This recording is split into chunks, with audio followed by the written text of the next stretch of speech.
I sit in my parents' living room, perched on the edge of the floral armchair that's occupied the same spot for 20 years. Christmas lights twinkle through the windows, reflecting off the framed family photos, lining the mahogany shelves, images of vacations, graduations, and celebrations, where my smile never quite reached my eyes. The fireplace crackles, sending warmth across the room that doesn't penetrate the chill settling in my chest. Juliet's squeal pierces the air as she tears open a small box wrapped in gold paper. "Mom, Dad, it's exactly what I wanted. $4,300 you shouldn't have." She pulls out a cream-colored Gucci Marmont bag, caressing it like a newborn. The designer logo catches the light as she bounces on her knees. 26 going on 16. Mom beams. "Only the best for our baby girl." Dad nods, satisfied. "You deserve it, princess." The room goes still as I carefully unwrap my gift, a small envelope sealed with a snowflake sticker. My fingers don't tremble yet. They've had practice at this. Inside, a $2 paper card with snow-capped mountains and the printed message, "Season's greetings." No handwritten note, no gift card, no check. My face remains composed while something deep inside shatters. 29 years of hope collapse in an instant. Across the room, Aunt Margaret catches my eye. Her mouth opens slightly, horror flashing across her features before she schools her expression. She knows, she sees. Dad checks his watch, fidgeting with the band. Traffic will be bad if we don't leave for the restaurant by 7.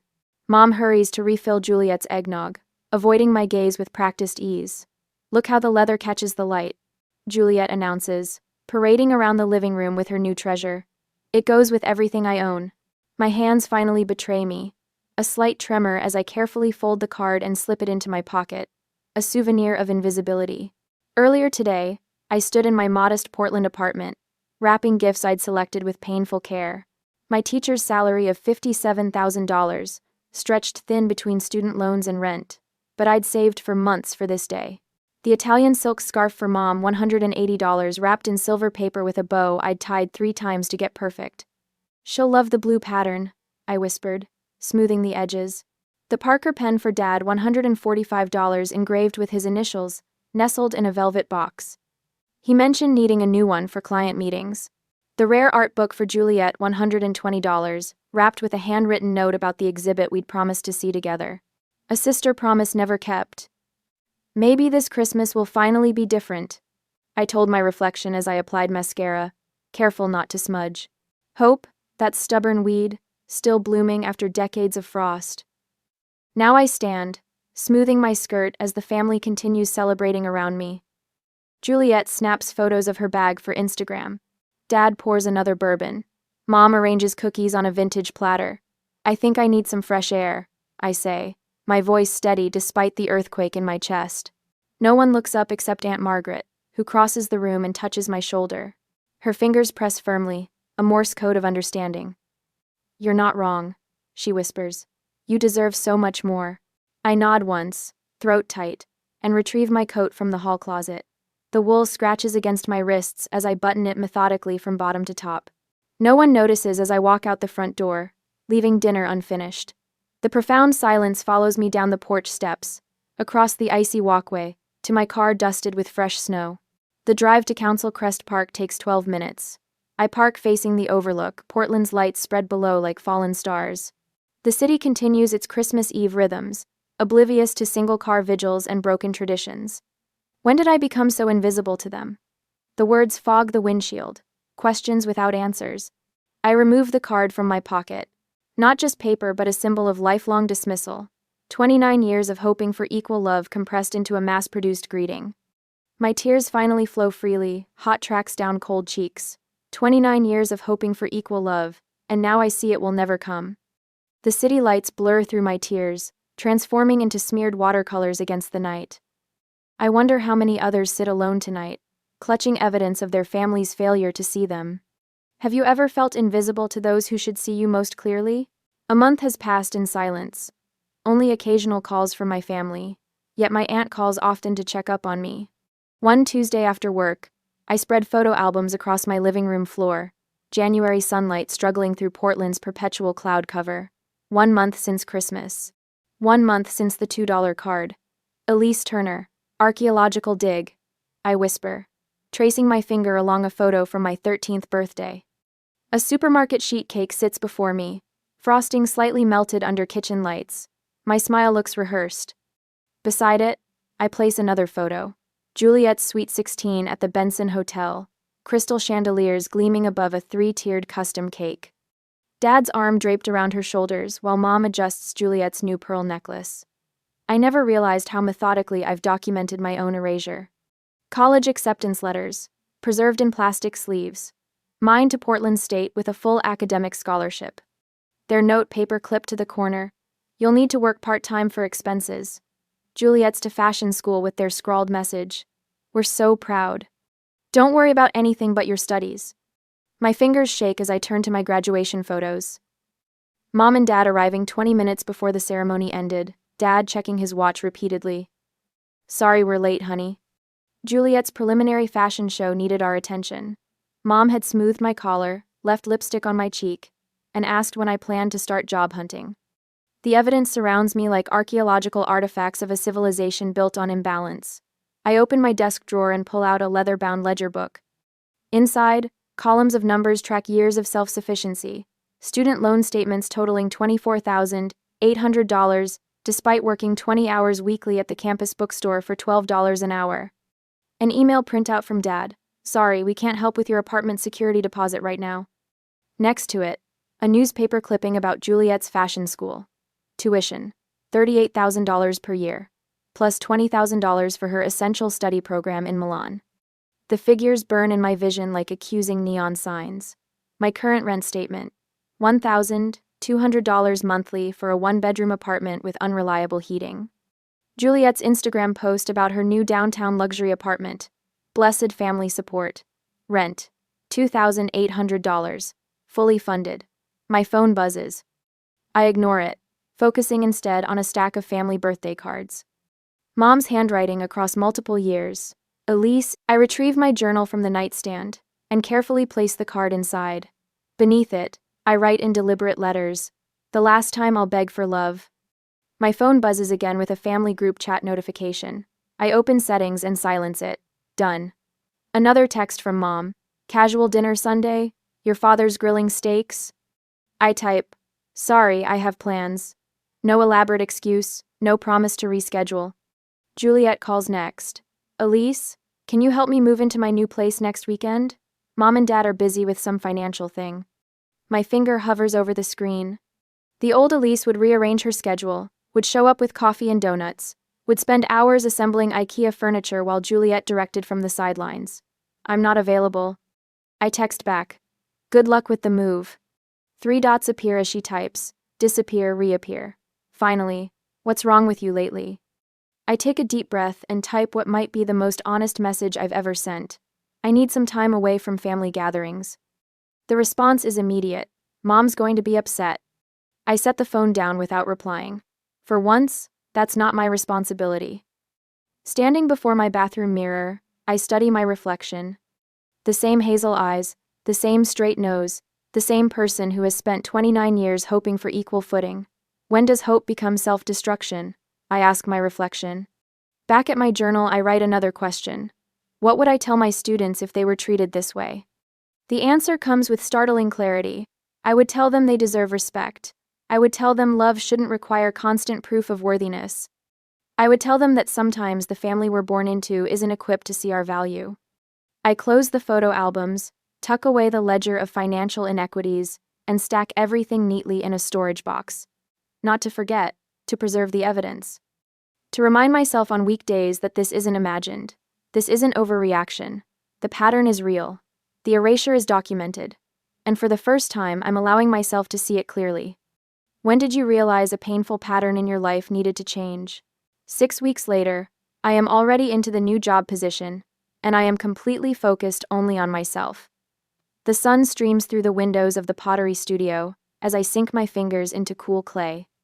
The wheel spins, my hands guide, and something beautiful emerges from nothing. I've been coming here every Saturday morning for 6 weeks straight.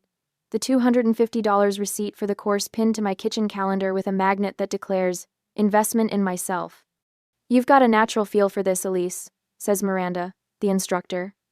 Her silver-streaked hair falls across her face as she leans over to examine my work. Most beginners fight the clay. You're learning to collaborate with it. The metaphor isn't lost on me. For 29 years, I've been fighting against my family's perception of me instead of building something new with the materials at hand.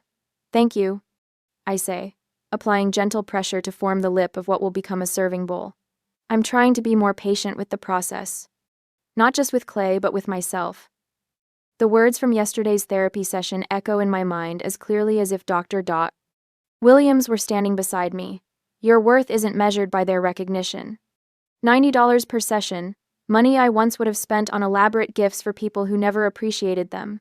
Now those funds build my interior landscape instead. Last night, I removed the last family photo from my living room wall.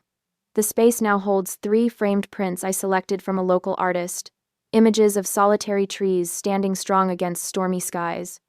My bookshelf has transformed too, filling with volumes I've chosen for myself rather than the literary classics my father insisted represented cultured people.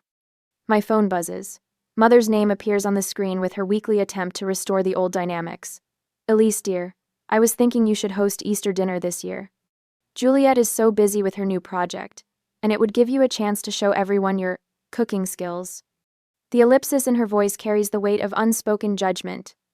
3 months ago, I would have agreed immediately, desperate to prove my worth through perfect deviled eggs and a spotless apartment. Today, I set down my clay-covered hands and type a simple response. I'm not available to host Easter this year. I have prior commitments. No explanation, no apology, just a boundary, clear as the line between wet clay and dry table. Very nice, says Miranda, nodding at my bowl. You're finding your center. I am, in more ways than one. Monday morning brings unexpected validation at school.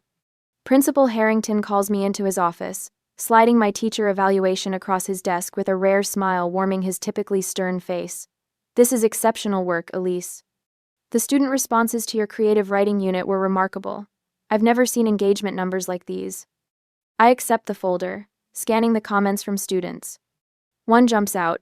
Miss Turner's assignment about writing our life story from a different perspective changed how I see myself. I never thought about being the hero instead of the victim. The words land in my chest like a warm stone.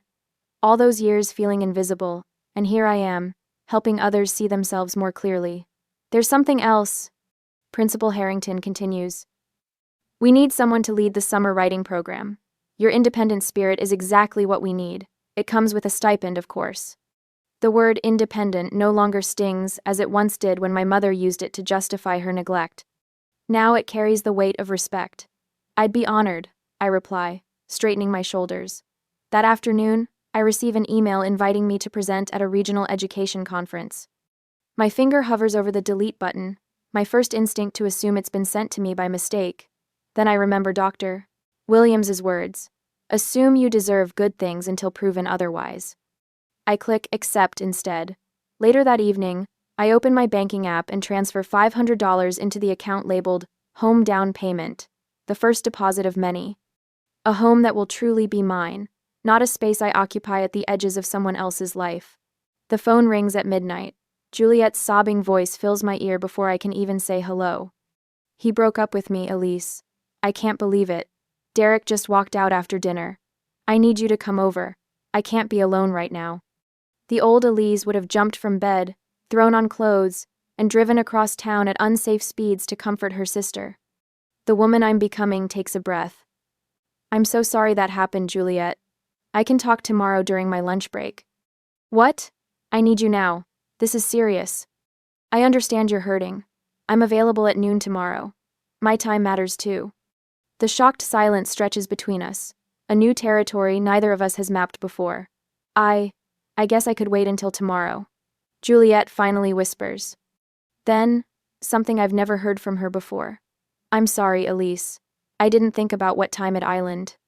After we hang up, I lie awake, half expecting the follow-up call from Mother, outraged at my selfishness. It comes at 1:07 p.m., her angry voice filling my voicemail with familiar accusations. I delete it, without listening to the end. In weeks to come, my support network expands like ripples in still water. Robert, the history teacher whose classroom sits across from mine, stops by my desk after the final bell. I was wondering if you'd like to have dinner Friday, he says, his hands fidgeting with a paperclip. Just as friends, but I've always admired your dedication to your students. Aunt Margaret arrives for a weekend visit, unfolding grandmother's quilt across my bed with reverent hands. She always saw your light, Elise, even when others didn't, Margaret says, smoothing the faded fabric. She left this specifically for you, because she knew you'd appreciate its story. My pottery classmates organize a hiking trip to Mount Hood. My therapist notes how my posture has changed, opening like a flower turning toward sun. At a staff meeting, when the athletic director dismisses my suggestion about incorporating creative writing into physical education, my colleague Sandra speaks up. Elise has been saying this for years. The research supports her approach. The family group text pings with cousin Caleb's wedding announcement for June. Everyone responds with enthusiastic acceptance. I type simply, I'll attend, but I'll drive separately. Mother's private text arrives within minutes. Why are you being difficult? I consider a dozen responses before settling on truth without malice. Setting healthy boundaries isn't being difficult. In my calendar, I created the entry. Wedding, 2 hours maximum. Bring Robert? We've been dating for a while. The balcony garden I've started flourishes with herbs and native wildflowers. As evening light filters through the leaves, I sit with my journal open on my lap. The pages contain fewer questions now, more declarations.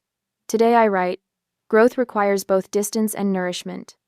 My fingers, still faintly stained with clay, trace the words. What seeds of self-respect are you ready to plant in your own life? The question rises unbidden as I watch a bee navigate between blossoms, purposeful in its journey.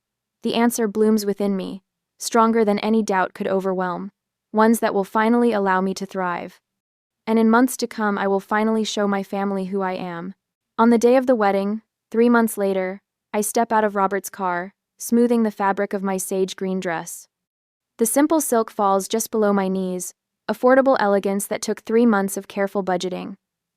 You look beautiful, Robert whispers, his hand finding the small of my back. The country club sprawls before us, manicured lawns stretching toward Mount Hood in the distance. Cousin Caleb chose well for his wedding venue, though I wonder how Uncle George afforded it on his hardware store income. Ready? Robert asks. I nod, more truthfully than I've ever been.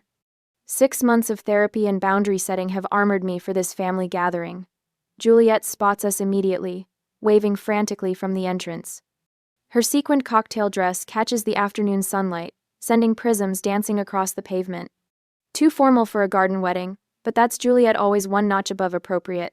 Elise, you actually came. She air kisses near my cheek, perfume clouding between us.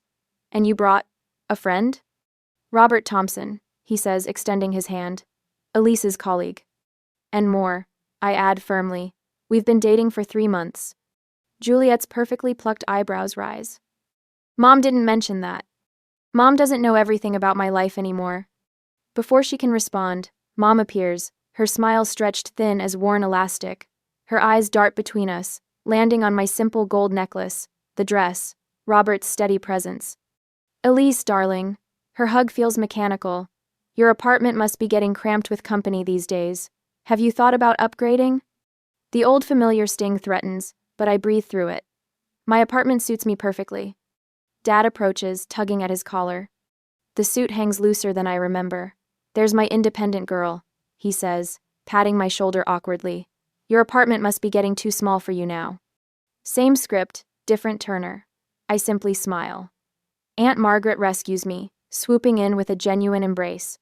Look at you, she whispers, standing tall. She glances over her shoulder before adding, your parents are having financial troubles. Thomas's investments tanked. The ceremony passes in a blur of white tulle and promises. During the reception, I notice details that would have escaped me before. Dad arguing with the photographer in harsh whispers about payment terms. Mom's handbag, not her usual Prada, but a well-worn leather clutch with a small scuff on the corner.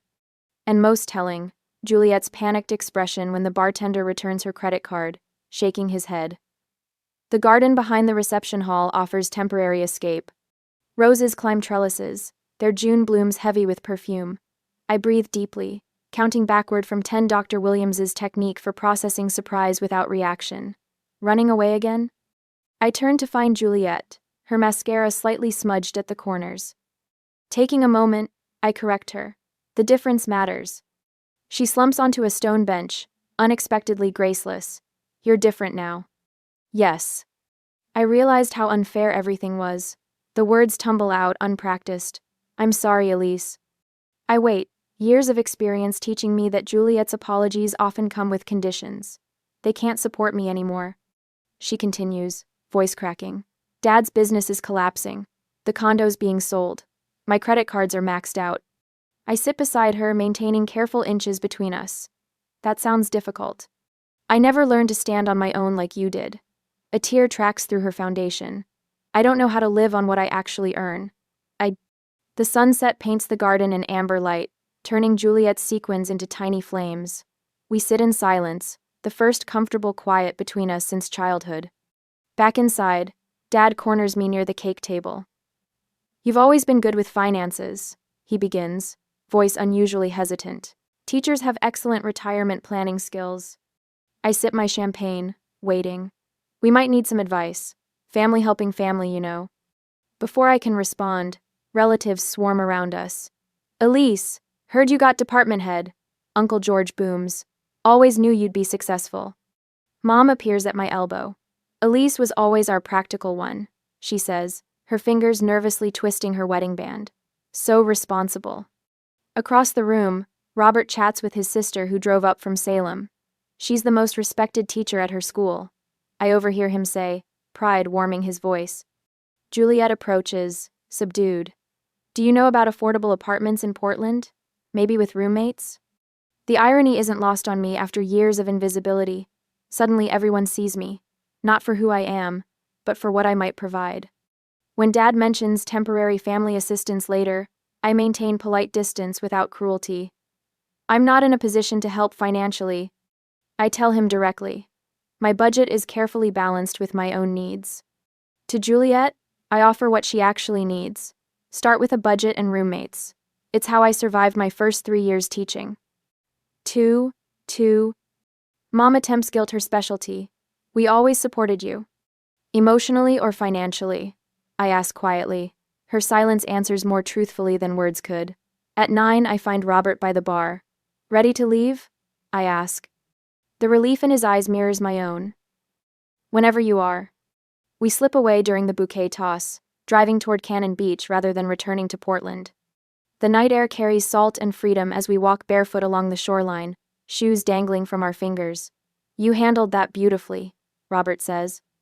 I watch the moonlight ripple across the Pacific. Sometimes the greatest gift is seeing clearly.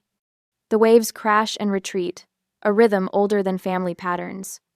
I wonder how many others have found strength in walking away from expectations that never served them, choosing instead the uncertain path of self-respect. The ocean doesn't answer, but somehow, I no longer need it to. A week after the wedding, I arrived at my parents' house exactly at 6, parking my Honda next to Dad's Lexus that now shows patches of rust around the wheel wells. 2 hours. That's all I've allocated for this important family discussion. My watch timer is already set. The front porch light flickers weakly as I approach. No Christmas wreath adorns the door this June evening, but the familiar weight of expectation hangs heavy in the spring air. I knock, instead of using my key. Mom answers, her smile too bright, her hug too tight. Elise, you look wonderful. That promotion agrees with you. I step into the living room, where the furniture seems oddly rearranged. The Italian leather sectional has vanished, replaced by a generic beige sofa. Family photos still line the walls, but the expensive crystal vase that normally dominates the coffee table is missing. Dad rises from his armchair, his shoulders slightly stooped. Punctual as always, Elise. I have a morning staff meeting tomorrow, I explain. I can stay until 8. Juliet sits in the corner armchair, her fingers twisting in her lap. She offers a small wave but remains unusually quiet. Mom bustles in with a tray of coffee cups. I made your favorite lemon cookies. Family needs to stick together during challenging times. Dad begins without preamble. He paces before the fireplace where no fire burns despite the evening chill. The Turner name has always stood for something in this community. Mom sits beside me, her hand reaching for mine. We've always been so proud of you, Elise. Your independence, your determination, that teaching award. You've never needed much from us. My skin prickles with familiar recognition. The script hasn't changed, just the circumstances. I sip my coffee and wait. The market downturn has been particularly brutal for the investment firm. Dad continues, his voice straining for its usual authority. Our portfolio, well, there have been significant losses. The bank has been calling about the mortgage, Mom adds, her voice dropping to a whisper. We might lose the house. Dad clears his throat. Juliet's lease renewal is coming up next month. That downtown apartment complex raised the rates again. Mom squeezes my hand.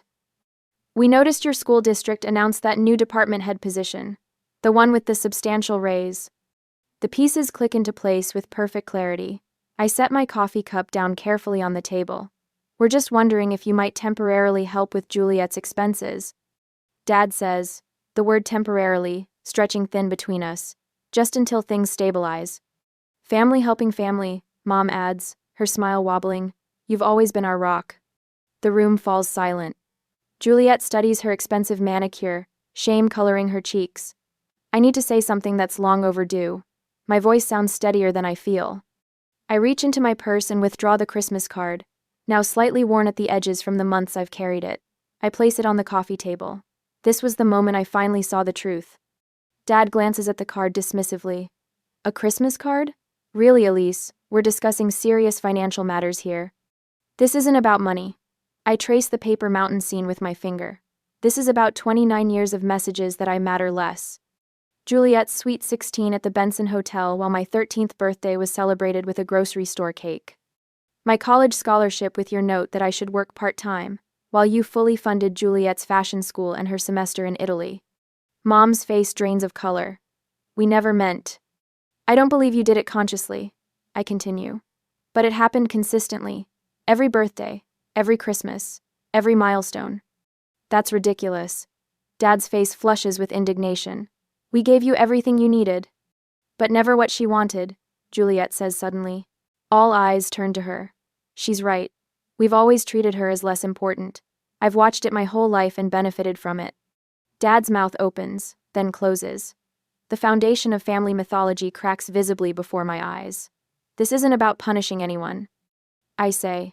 But if we want a relationship moving forward, it starts with respect and equality. So you won't help your sister?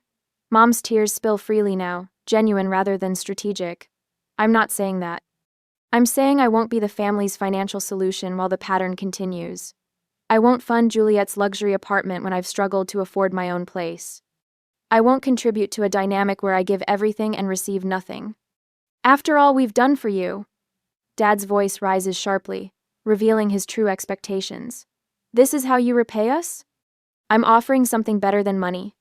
I reply, my voice level. I'm offering honesty. I'm offering the chance for a relationship built on mutual respect rather than obligation.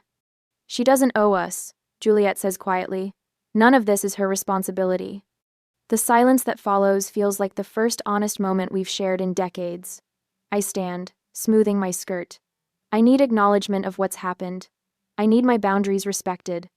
I'm willing to help Juliet find an affordable apartment, create a budget, apply for jobs, but I won't sacrifice my financial security or self-respect.